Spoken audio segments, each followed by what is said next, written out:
BD के ऊपर rate जो था पहले वही है, 1 पैसा, मैं रुपये नहीं बोल रही हूँ, मैं रुपया नहीं बोल रही हूँ, 1 पैसा का इंक्रीज भी नहीं है। इसीलिए रोजगार चले जाएगा, गरीब बीडी वर्कर नहीं जाएगा जी। So today we've had about actually 28 speakers who participated in this debate. And you were constantly sitting for 3 hours here. Thank you very much. You have heard to everybody. And you have heard to everybody. We've had quite a few suggestions, inputs, and commentary on the bill, which is essentially excise duty. And essentially excise duty, which existed before 2017 under the central government. And it was only for the sake of the compensation cess which was required at the time of introducing GST that Centre gave up its powers to levy excise duty on tobacco and tobacco-related products, that right was given away to the GST so that they will be in a position to collect the compensation cess over those items which were taxed at 28%.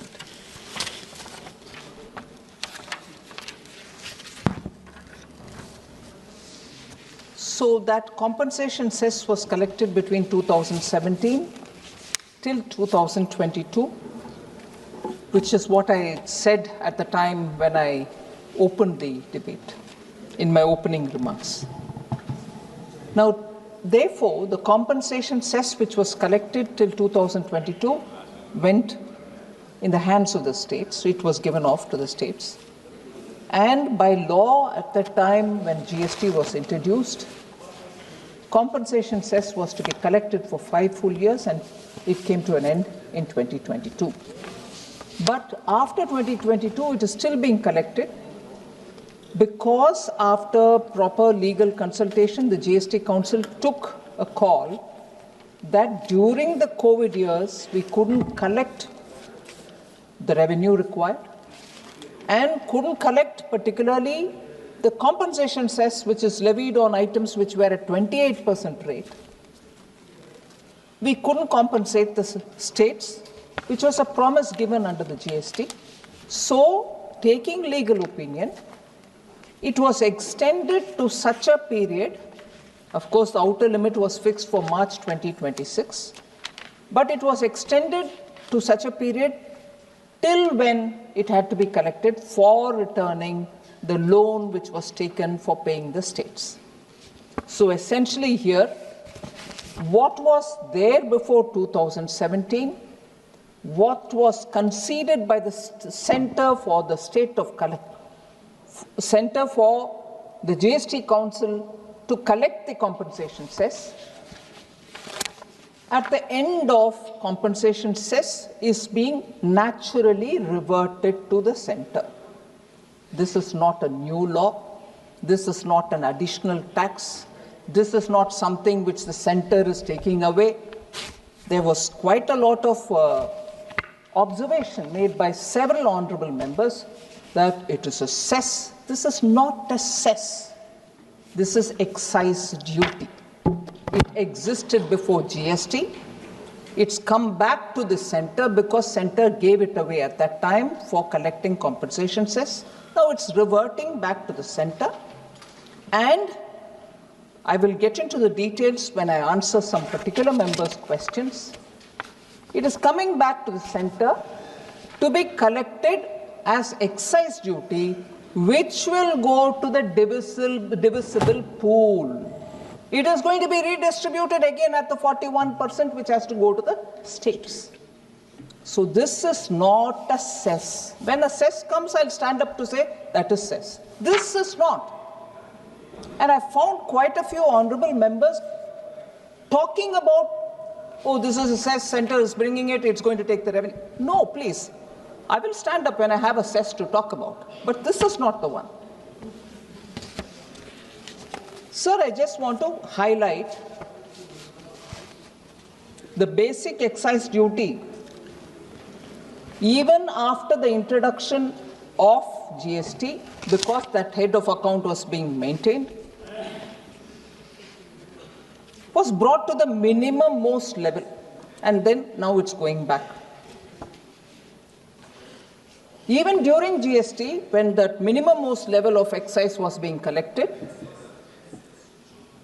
we collected only a token amount, which was 5 rupees for 1,000 sticks. And for most cigarette categories, it was 10 rupees per 1,000 sticks. Size variant are taken as consideration. In practical term, it meant that the excise component per stick was a fraction of 1 paisa. So we kept that nominal collection only all the while, even as the GST was collecting on cigarettes as compensation cess. By comparison, sir, pre-GST excise duty rates ranged from 1,585 to 2,850 rupees per 100 sticks for non-filter cigarettes, and 1,585 to 4,170 per 100 sticks if they were filtered. So the point that I'm highlighting here is, during GST, it was just nominally kept, the account was kept alive, but collection was 5 rupees on 1,000 sticks, whereas prior to introduction of GST, it was 1,585 to 2,850 per 100 sticks, not even 1,000. So, pre-GST rates were far higher and excise duty, and post-GST, because they were collecting as compensation cess, here it was nominally kept at 100 sticks for 1,500. But even after the GST had come in, compensation cess rates remained unchanged from July 2017 to 2024. So I want to highlight the fact that even when compensation cess was introduced on these items, the rate remained the same from 2017 till 2024.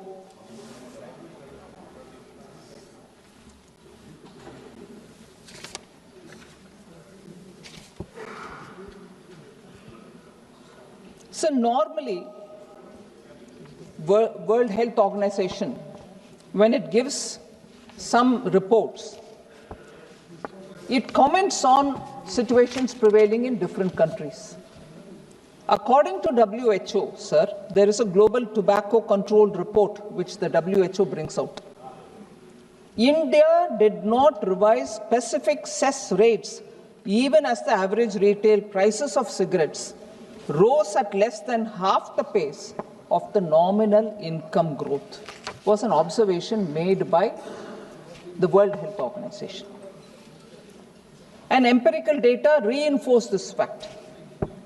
So the World Health Organization and the World Bank jointly track affordability index of tobacco products. Is it affordable, or in order to deter people from using cigarettes, have we kept it higher, is an indicator which the World Health Organization monitors. And for India, their comment has been, affordability has either stagnated or increased in the past decade. When affordability increases, it means the price is remaining low. So, affordability has either stagnated or increased in the past decade, meaning cigarettes have not become more expensive related to the consumer's purchasing power. I'm stating what has happened since after the center gave away for the sake of compensation cess to the GST Council until 24, no rate change has happened. Globally, more than 80 countries, sir, revise tobacco taxes annually, many using inflation indexing or multi-year excise schedules. I just named them: Australia, New Zealand, where it is Australia is at about 12.5 annually. Automatically, based on CPI, it changes. New Zealand, 10%, Philippines, Turkey, South Africa have also constantly linked it with inflation. EU member states do it, maintain a minimum excise burden of 60% of weighted average price. Some may exceed and reach to 70, 75 also. So even in India, prior to GST rates, annually, rates on tobacco had been increased. So it's primarily health-related concern with which it had to be a deterrent. The price or the tax had to be a deterrent so that people don't get into that habit. But after the sunset of compensation cess, as I said, we are bringing back the excise duty which existed prior to GST. Now, certainly we don't want cigarettes to become affordable.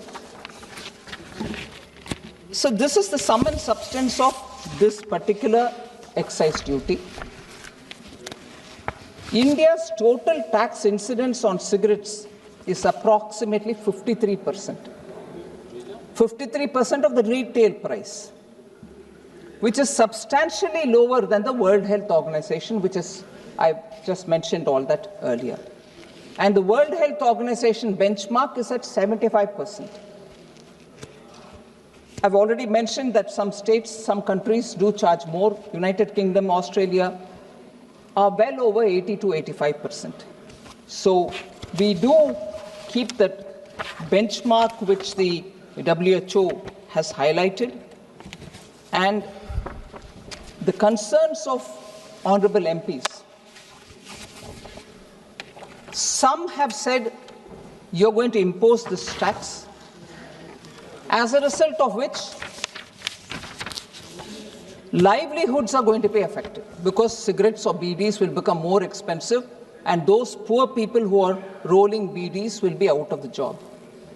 I want to highlight some facts here, sir. I'll come to specifics and speak about specific concerns of members. I'll now go to addressing some of the concerns which honorable members have raised. So first of all, farmers. Tobacco growing farmers will have to be weaned away from growing tobacco into doing other alternative crops. There has been efforts earlier. Efforts continue under Prime Minister Modi's government. Farmers are constantly being told how unhealthy it is to cultivate tobacco, and I will highlight that specifically what efforts are being taken. So government schemes under Ministry of Agriculture and Farmers Welfare, such as crop diversification program under the Rashtriya Krishi Vikas Yojana, has 10 major tobacco growing states being covered since 2015-16. I am not going earlier. There were schemes even earlier. I'm not denying efforts have been there for some time now, decades now. Farmers are encouraged to shift to alternative crops. Which are those 10 states? Andhra Pradesh, Bihar, Gujarat, Karnataka, Maharashtra, Odisha, Tamil Nadu, Telangana, Uttar Pradesh and West Bengal. What's the progress of these crop diversification efforts? Over 1.12 lakh acres, that is about 45,325 hectares of land, shifted from tobacco to other crops between 2018 to 2021-22. What are the alternatives, sir? If it is partly irrigated area, they go for sugarcane, groundnut, oil palm, cotton, chili, maize, onion, pulses, and turmeric. In specific states, I like to highlight, Telangana has focused on weaning away the tobacco growers to grow Bengal gram and chilies. Odisha has moved them to vegetables growing and maize. Karnataka has moved from tobacco to soya bean and sugarcane.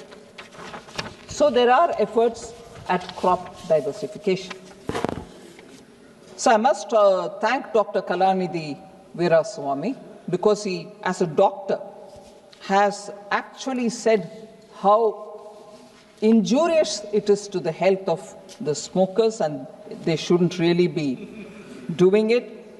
I appreciate him for sharing his professional. धन्यवाद तो दो. Thank you तो अरे experience. Thank you बोलना मना है. I didn't know he was a smoker. So, sir सब लोग बोल रहे हैं कि उनको भी कह दो कि वो स्मोक ना करें.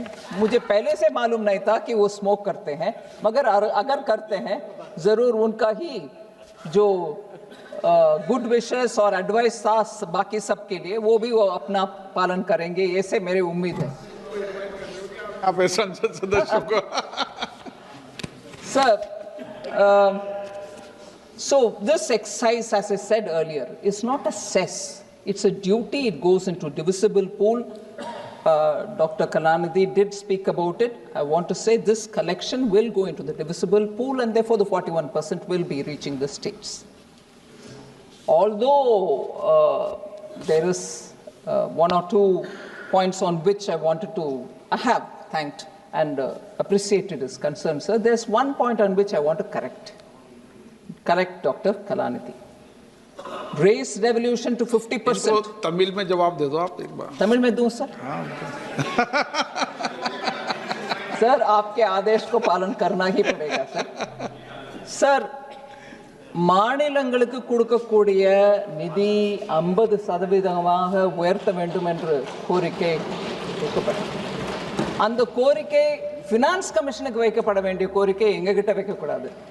So first of all, I want to say that request which Dr. Kalanidhi said states should get 50% of all the devolvable taxable amount is something which the Finance Commission will have to address, and I'm sure he and his government would have said. अभी क्या है, संसद के अंदर ये व्यवस्था की है कि कोई भी भाषा बोलने के बाद सिमिल्टेनियसली अनुवाद हो जाता है. इसलिए दिक्कत नहीं. आप पहले क्या है, वो ऑलरेडी जेनरसली बोल रहे हैं मैं अंग्रेजी समझता हूँ इसीलिए you don't have to speak in Tamil. मगर ये मौका मुझे तमिल में भाषण देने का भी मिलता है, इसीलिए I want to speak. Sir, I also want to say sir, other than what the Finance Commission has said to devolve, actually Prime Minister Modi, because he's been a chief minister, he understands the states and their difficulties.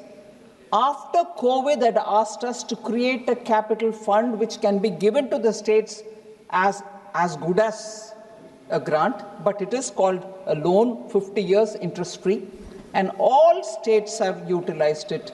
I want to say the total amount as things stand, from 2020 till today, 4.24 lakh crores have gone to the states, interest-free 50-year loan. Finance Commission didn't ask us to do that. We have done that. So we'll keep the state's interests in mind, sir, and no state gets lesser than what the Finance Commission has ordered us to give them. That also should be on the record. Again, sir, I can't see him here. I'd like to thank Honorable Member Lavu Sri Krishna Devarailu for recognizing the fact that compensation cess regime is come to an end, and therefore this has to move as excise to the center, and that will get devolved to the states. I actually appreciate him for having clearly laid that out, and it'll only support the states and their finances.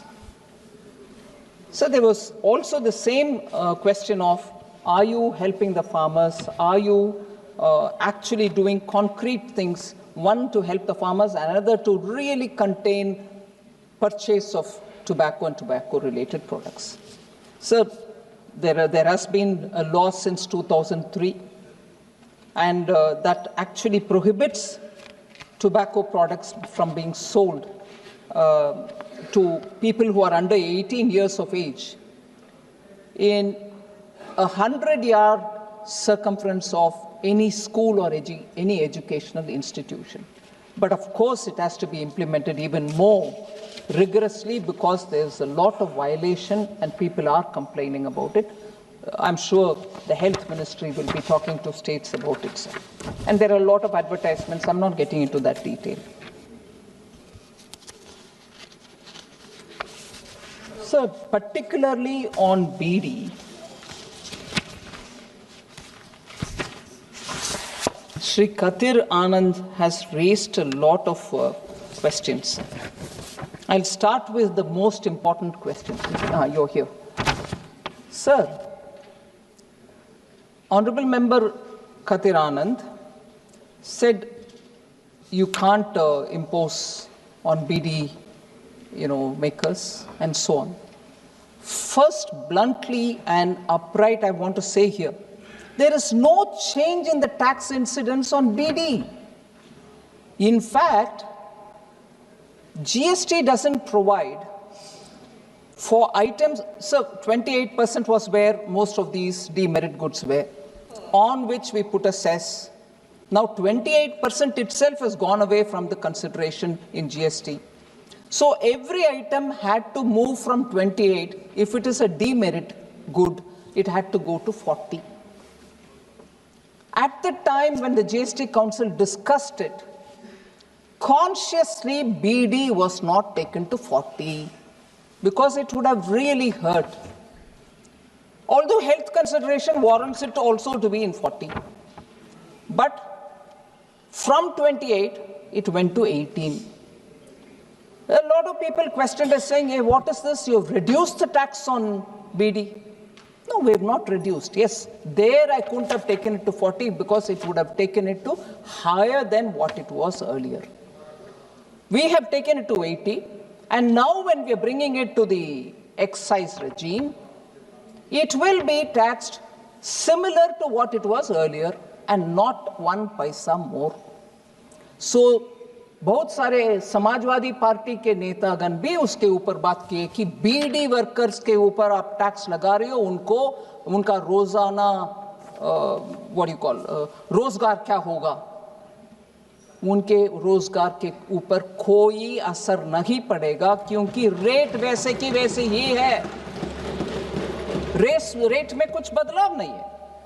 अब का regime जो है उसमें जैसे मैंने बताया 28% tax था, उसके ऊपर एनसीसीडी लगाता था, हैंडमेड चार्ज था 1 रुपी हर एक 1000 बीडी के ऊपर, और मशीन मेड है तो 2 रुपया 1000 बीडी यूनिट के ऊपर, और उसके ऊपर बेसिक एक्साइज ड्यूटी जो मैंने बताया नॉमिनल 5 पैसा था, 5 पैसा 1000 बीडी के ऊपर, और अगर मशीन मेड हो तो 10 पैसा 1000 बीडियों के ऊपर।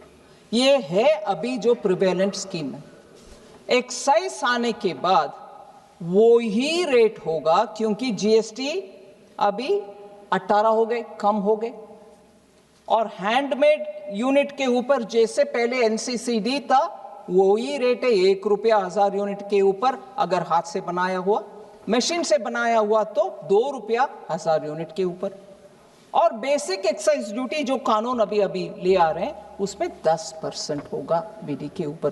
कुल मिलाकर के बीडी के ऊपर रेट जो था पहले वही है, 1 पैसा, मैं रुपया नहीं बोल रही हूं, 1 पैसा का इंक्रीज भी नहीं है। इसीलिए रोजगार चले जाएगा, गरीब बीडी वर्कर नहीं जाएगा जी, कोई परिवर्तन नहीं है, रेट वैसे की वैसे।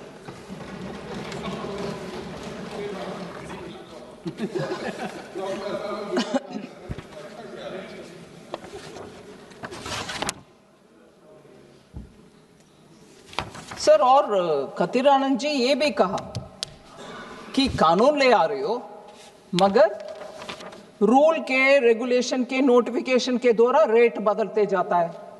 नहीं बदलना, मतलब बदलना असंभव है, पार्लियामेंट को छोड़कर में रेट बाहर से बदलना नामुमकिन की बात है। बिना अप्रूवल ऑफ पार्लियामेंट 1 पैसा भी बदलना मुश्किल है, कर भी नहीं सकते कानून है। सो वो होता नहीं है ऐसे, அப்படியெல்லாம் நடக்காதுங்க। இங்க இந்த பார்லிமெண்ட்ல அனுமதி இல்லாம 1 பைசா கூட இன்க்ரீஸ் பண்ண முடியாது, அது ரூல்ஸ் மூலம், நோட்டிஃபிகேஷன் மூலமோ நடக்காது। सर, अगेन बीडी के विषय में बहुत सारे ऑनरेबल मेंबर्स ने बताए, लेबर वेलफेयर स्कीम्स क्या है, उनके ऊपर कुछ कैंसर का दिक्कत है, उनका वो इलाज के लिए कुछ इंतज़ाम है कि नहीं, ये सब। I want to highlight sir labor welfare scheme it has 3 components, namely health, scholarships for their children, and housing. Healthcare facilities through 10 hospitals and 279 dispensaries are being offered for BD workers. Reimbursement of expenditure for specialized treatment bhi hota hai. That's also provided. Cancer, tuberculosis, heart diseases, kidney transplantation. For all this money is given, they are not being charged. Either they are given in advance or they are being reimbursed. Financial assistance for education of children of BD workers from class 1 to college or university, ranging from 1,000 rupees to 25,000 rupees per student per annum, depending upon the class in which that student is or the course in which that student is already being provided. Then subsidy of 1.5 lakh rupees per beneficiary for construction of Pakka house is being given under revised integrated housing scheme from 2016. RIHS has been now converged with Pradhan Mantri Awas Yojana. So beyond this, there is also the public distribution system, Deen Dayal Antyodaya Yojana, PM Swanidhi, Kaushal Vikas Yojana, Suraksha Bima Yojana, Jeevan Jyoti Bima Yojana. All these will take care of the BD workers. I can't see senior member Ramashankar Rajbhar ji Samajwadi Party, वो भी बहुत emotionally इस विषय के ऊपर बात किए. मैं उम्मीद करती हूं कि उनके प्रश्न के लिए मैं जवाब भी दे रही हूं और देती हूं.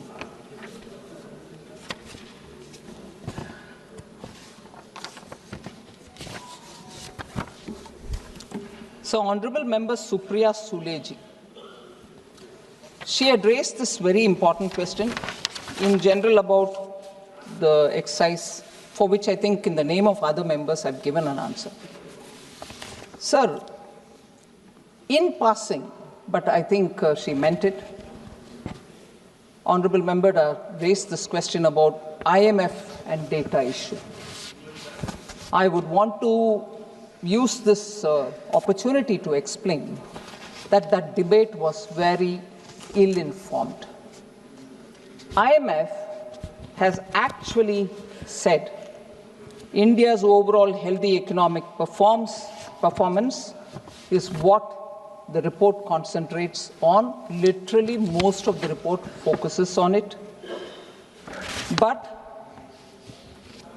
on the data ranking, I want to say, sir, IMF rates data quality from A till D, A, B, C, and D. They don't have the A plus, A minus, which happens in most universities. And A means data is adequate for surveillance. B means data has some shortcomings but is broadly adequate. C means data shortcomings could somewhat hamper surveillance. That's where we are put. And D, serious shortcomings that hamper surveillance. We are ranked C. The ratings are part of IMF report on Indian economy, which expects India's GDP growth to grow at 6.5% level in 25-26, the current year. Growth it recognizes in private consumption, macroeconomic stability, and also resilience of the Indian financial sector. They recognize it as key drivers of growth. They also recognize the inflation. They say it has been well below the RBI's tolerance band. The tolerance band is 2 to 6%. And they also say it is expected to be at 4.3% overall for this year. So, the point of content was the quality of data on which this C grade was given. What was a C grade for? The C grade is assigned to the data on national accounts, which covers data on GDP, consumption, income levels. And what was the reason behind C rating, sir? That the data is based on an outdated base year. which is 2011 to 2012, which is 2011 to 2012 is our base year till now. But Government of India is now changing that, and from the next year, we will have a data base year as 2022 to 2023, and from 27th February 2026, this will come into execution. So we are living with data being collected based on the base year 2011-2012. It is because of that we are ranked C, not for anything else which the government, I heard some honorable member, I don't want to take their name, the language used was astonishing, sir. Said, manipulating through GST, data being, collected and misleading data is being provided. None of that. If my base year is old and it is 2011 and 12, and IMF thinks, what is this? Why wouldn't you want to collect it on something very recent? That is why Government of India, after doing intense consultation, has decided from 27th February, we will have the base year come closer to us, which is 22-23. If on that score, IMF says, I rank you C, oh my God, the debate was like, oh, Government of India's data is all bad. IMF has said the whole thing is C grade. Absolutely not. It was for that data base year being owned. It didn't question about the growth figures we've given. On the contrary, they've said you'll be growing at 6.5%. They've actually appreciated our inflation management. So it has to be circumscribed, sir. Also, the wholesale prices used instead of producer prices was also one comment. Mismatch production and expenditure approaches was another observation. So everything belongs to the data collection and keeping it to a base year which is old and outdated. That is which is getting us C grade. But overall, India was rated B on all other fronts, including inflation, government finance, external sector statistics, monetary and financial statistics, and intersectoral consistency. So the median rating that we've got is B. So I would like Supriya ji to be informed about that. Also, not a consolation, but just to put it on a context, many developing countries also have the same medium rating of B, example, China and Brazil. I'm not getting into the others.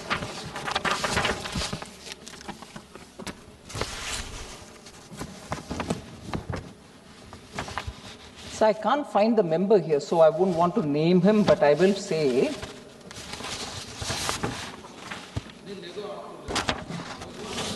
Honorable Member Sashikant Sendil, sir. Compensation cess was designed for 5 years, but it has been continued beyond it.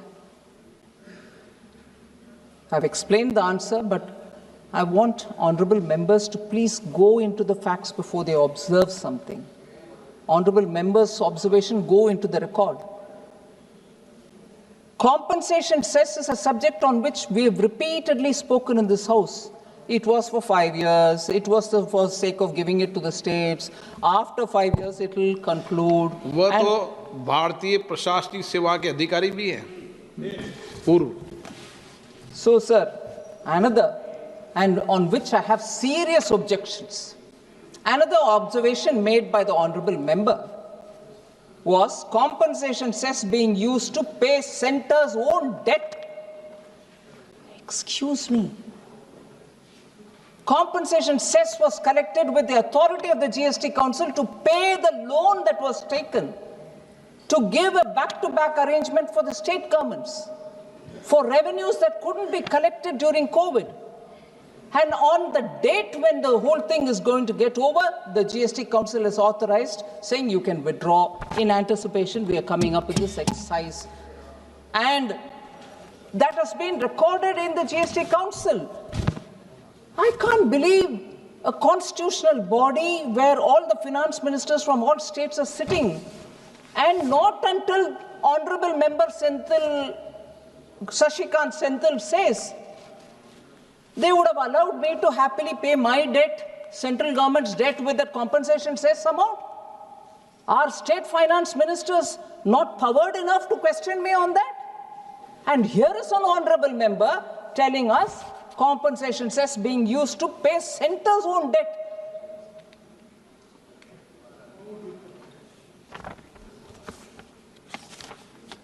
I don't know how to respond, sir. Tamil में This is greatly misleading the House. Tamil में बता दो जो वहाँ संदेश चल जाएगा. Should I, sir? Tamil में बताओ जो संदेश चल जाएगा. Thank you very much, sir.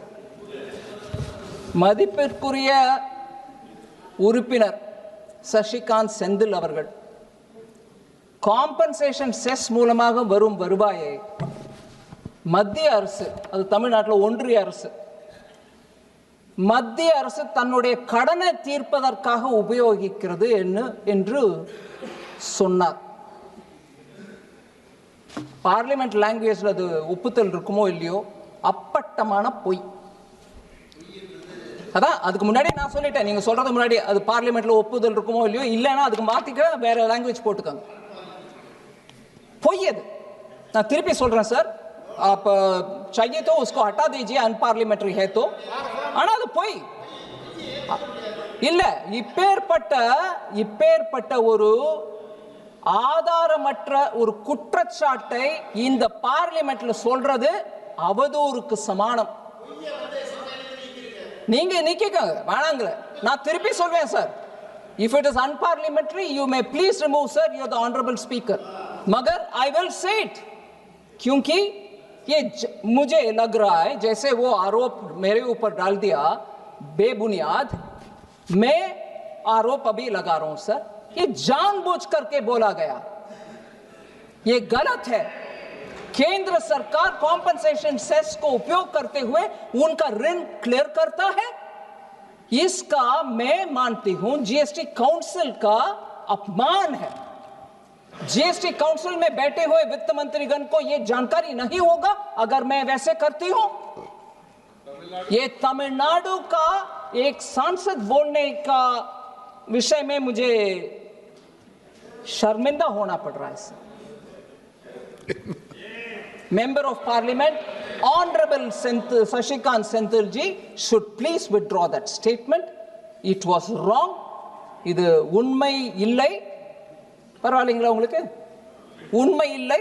நான் பொய்யன்னு சொல்றதை விட உண்மை இல்லைன்னு சொல்லிட்டேன், அசத்தியம். ஆனா அவர் இந்த ஆதாரமற்ற குற்றச்சாட்டை சொன்னதுனால ஆனரபிள் ஸ்பீக்கருக்கு நான் ஒரு விண்ணப்பம் வைக்கிறேன், அதை அவர் வித்ட்ரா பண்ணணும். அவர் சொன்ன அந்த லைனை வித்ட்ரா பண்ணா அவர் இங்க இல்ல, ஆனா definitely I am sure he is watching. वित्त मंत्री जी एक मिनट नहीं, अभी टाइम है आपका, बहुत टाइम बहुत है. ये साइमल्टेनियसली जो आपको आ रही आवाज़ साथ में, जब तमिल में बोली तो आपको सारी लैंग्वेज में आ रही नहीं आ रही? हिंदी इंग्लिश सब में आ रही है ना? वो टेस्ट कर रहे हैं हम, इसलिए मैंने आपसे आग्रह किया था कि आप बोलेंगी तो मैं टेस्ट कर लूँ कि सबको आवाज़. ये भी भारत की संसद में नया प्रयोग है ना.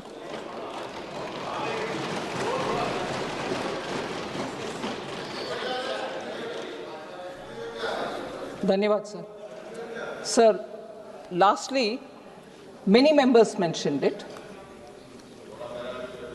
Vishal Dada Patil, I don't know if he's here, he also mentioned health and wellness have to be a good focus. According to NHA data, sir, 2014-15 and 2021-22, government health expenditure as percentage of GDP rose from 1.13% to 1.84%. Government health expenditures share of overall government spending also increased from 3.94% to 6.12%.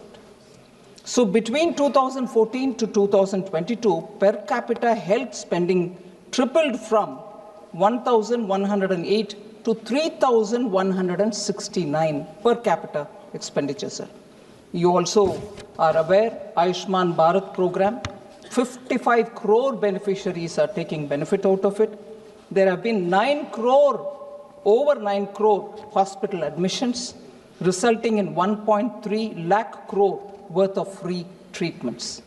More than 16,000 Jan Aushadhi Kendras, now present in almost all the districts of the country, offer 50 to 90% cheaper medicines when compared to market rates.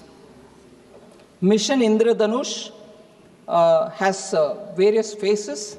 In it, 5.46 crore children and 1.32 pregnant women have benefited from the vaccinations against 12 diseases. This targeted initiative, sir, has contributed to a significant decline in the maternal mortality ratio from 130 per lakh live births in 2014-16 to 80 in 2020. So in the last 11 years, sir, the government has approved or established new aims across several states and set up many new medical colleges, including the first aims in the Northeast, located in Assam. MBBS seats have also increased to 1.18 lakh, and 74,000 PG seats have been added since 2014. So I think largely I have addressed all the issues raised by the honorable members, sir. I would appeal to all the members to kindly pass this. और आप हमसे जुड़े रहने के लिए subscribe करें YouTube पर, follow करें Twitter पर और लाइक करें Facebook पर। और ज्यादा जानकारी के लिए आपको टाइप करना होगा सिर्फ न्यूज़ नशा।